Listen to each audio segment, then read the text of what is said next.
Karnataka versus Andhra Pradesh పారిశ్రామిక పెట్టుబడుల కోసం ఒక యుద్ధమే జరుగుతోంది. అయితే కర్ణాటక రాష్ట్రంలో ఒక ఏరోస్పేస్ పార్క్ ఏర్పాటు చేయాలని చెప్పి అక్కడి ప్రభుత్వం ఒక నోటిఫికేషన్ ద్వారా ల్యాండ్ అక్విజిషన్ ని ప్రారంభించింది. అది దహన్వాలీకి సంబంధించినటువంటి ఆ ప్రాంతంగా తెలుస్తోంది. సో ఆ నోటిఫికేషన్కి సంబంధించినటువంటి విడుదల చేయడం ల్యాండ్ అక్విజిషన్ విషయంలో ప్రారంభించడంతో అక్కడి రైతులంతా తీవ్రమైనటువంటి ఆగ్రహం వెలగక్కారు. ప్రభుత్వం పైన నిరసన వ్యక్తం చేశారు. సో ల్యాండ్ పైన కొంత నిరసన వ్యక్తం చేయడంతో అక్కడ కర్ణాటక ప్రభుత్వం వెనక్కి తగ్గింది. ఏరోస్పేస్ పార్క్ కోసం కర్ణాటకలోని దేవనహల్లి తాలూకా దగ్గర రైతుల దగ్గర నుంచి సుమారుగా 8,000 ఎకరాలని సేకరించాలని చెప్పి 1,777 ఎకరాలను సేకరించాలని చెప్పి అక్కడి ప్రభుత్వం ల్యాండ్ అక్విజిషన్తో నోటిఫికేషన్ జారీ చేసింది. ఎంత? 1,777 ఎకరాల కోసం. అయితే అక్కడి రైతులు అక్కడి ల్యాండ్ యజమానులు కొంత నిరసన వ్యక్తం చేయడంతో నిరసన గలం ఆందోళనలు తట్టుకోలేక ప్రభుత్వం ఆ నోటిఫికేషన్ రద్దు చేసింది. ఇక ఆ నిర్ణయం నుంచి వెనక్కి వచ్చేసింది. ఇంతలోనే ఆంధ్రప్రదేశ్ మంత్రి లోకేష్ ఎంట్రీ ఇచ్చారు ఈ సీన్లోకి. ఏరోస్పేస్ పార్క్ కోసం మీరు కర్ణాటక ప్రభుత్వాన్ని ఆశ్రయించారు కాబట్టి కర్ణాటక ప్రభుత్వం అక్కడి ల్యాండ్ని మీకు అందించలేకపోయింది. ఈ నేపథ్యంలో మేము సిద్ధంగా ఉన్నాం, మా దగ్గర రండి.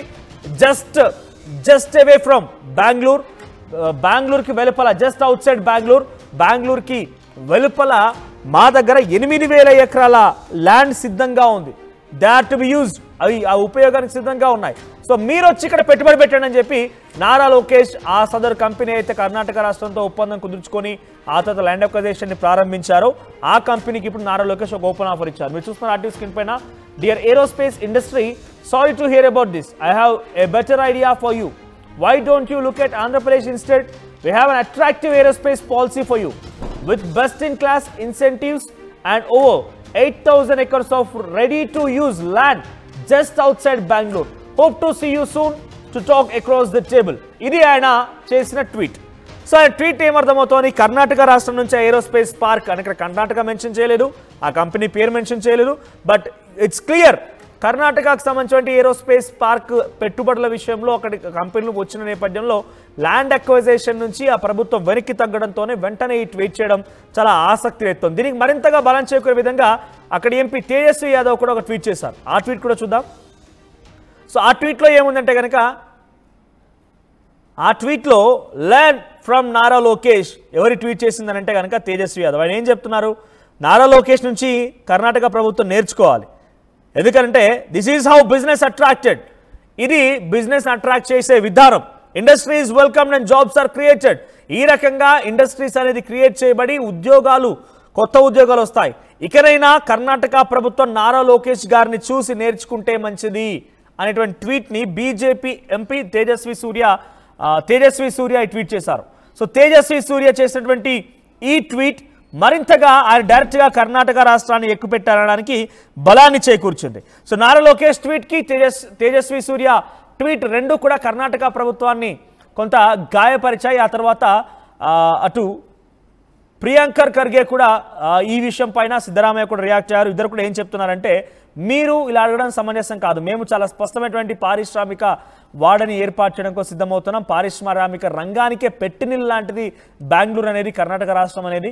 మీరేదో అత్యుత్సాహపడుతున్నట్టుగా ఉన్నారని చెప్పి సిద్ధరామయ్య అటు ప్రియాంకర్ ఖర్గే ఇద్దరు కూడా చాలా సూటిగా సమాధానం చెప్తూ హెచ్చరించారు నారా లోకేష్ని. సో ప్రస్తుతానికి ఈ రెండు రాష్ట్రాల మధ్య పారిశ్రామిక పెట్టుబడుల కోసంలో ఒక యుద్ధమే జరుగుతోంది.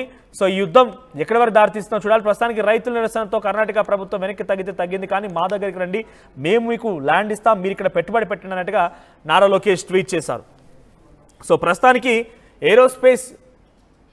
ఏరోస్పేస్ పార్క్ విషయంలో ఇరు రాష్ట్రాల మధ్య పెద్ద ఎత్తున ఒక యుద్ధం జరుగుతోంది. మరిన్ని అప్డేట్స్తో మా ప్రతినిధి రాజేష్ సిద్ధంగా ఉన్నారు. రాజేష్, సో ఏంటి ఇరు రాష్ట్రాల మధ్య ఒక ఏరోస్పేస్ పార్క్ పెట్టుబడి విషయం చర్చనీయాంశంగా మారింది.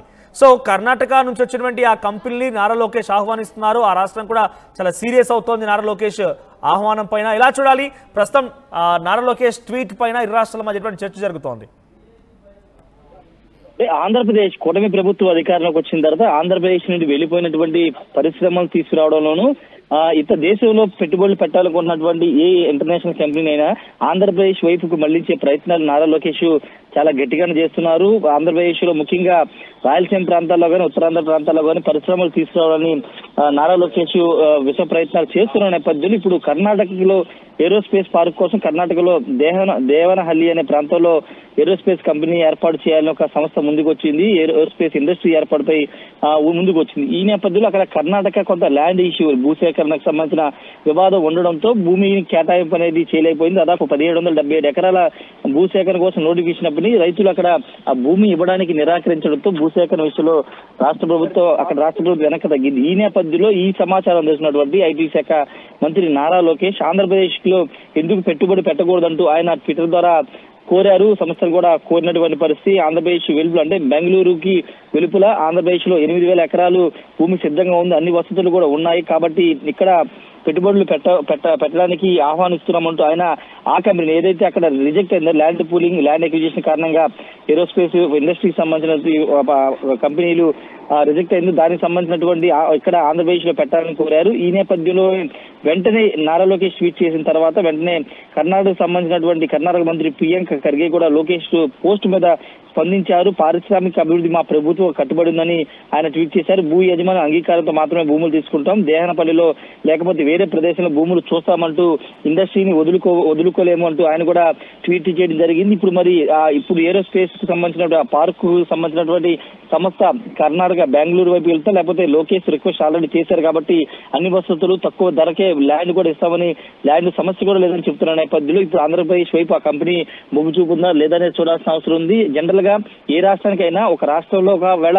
వాళ్ళు అక్కడ పెట్టుకోవడానికి ఇష్టం లేకపోతే ఇంకొక రాష్ట్రంలో మహారాష్ట్రలో పెట్టుకోవడానికి అవకాశం ఉంది రండి ఆహ్వానిస్తారు. కానీ ఇప్పుడు అక్కడ రిజెక్ట్ అయింది కాబట్టి ల్యాండ్ పూలింగ్ అనేది చేయలేకపోతున్నారు కాబట్టి ఆ పరిశ్రమ పెట్టలేదు. కాబట్టి ఇక్కడ ఆంధ్రప్రదేశ్ లో ల్యాండ్ ఉంది, అన్ని వసతులు ఉన్నాయని మా రాష్ట్రంలో పెట్టుబడులు పెట్టడానికి రండి అంటూ లోకేష్ ఆహ్వానించారు. కానీ ఇక్కడ రివర్స్ గా వెంటనే పెట్టుబడి అంటే ఈ సంస్థ ఆంధ్రప్రదేశ్ తరలి వెళ్ళిపోతున్న భయంతో కర్ణాటక మంత్రి ప్రియాంక గారికి వెంటనే రియాక్ట్ అయ్యి రైతులు భూముల్ని ఒప్పిస్తాం, రైతులతో మాట్లాడి పరిశ్రమ ఇక్కడ ఉండేలాగా ఏర్పాటు చేస్తాం, ఎక్కడికి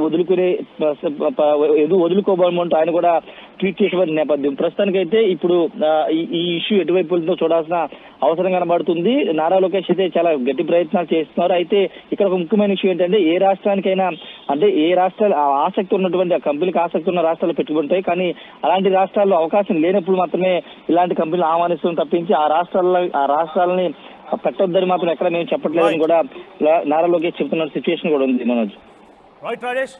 సో ఒక ఏరోస్పేస్ పార్క్ కి సంబంధించి పెట్టుబడి అంశం ఇరు రాష్ట్రాల మధ్య చర్చనీయాంశంగా మారింది. ఏకంగా కర్ణాటక ముఖ్యమంత్రి కూడా స్పందించారు.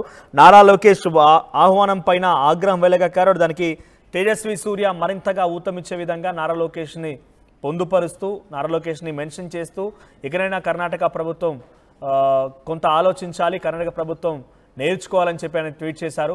So this is how business is attracted, industry is welcomed and jobs are created. Hope Karnataka government lines from Nara Lokesh garu and correct it's course అని చెప్పి ఆయన ట్వీట్ చేయడం చూస్తున్నాం. సో నిజంగా రెండు రాష్ట్రాల మధ్య ఒక పెట్టుబడి అంశం ఇంత చర్చనీయాంశంగా మారుద్దని ఎవరు అనుకోలేదు. చూద్దాం మరి ఈ అంశం ఇంకెక్కడి వరకు దారితీస్తుందో.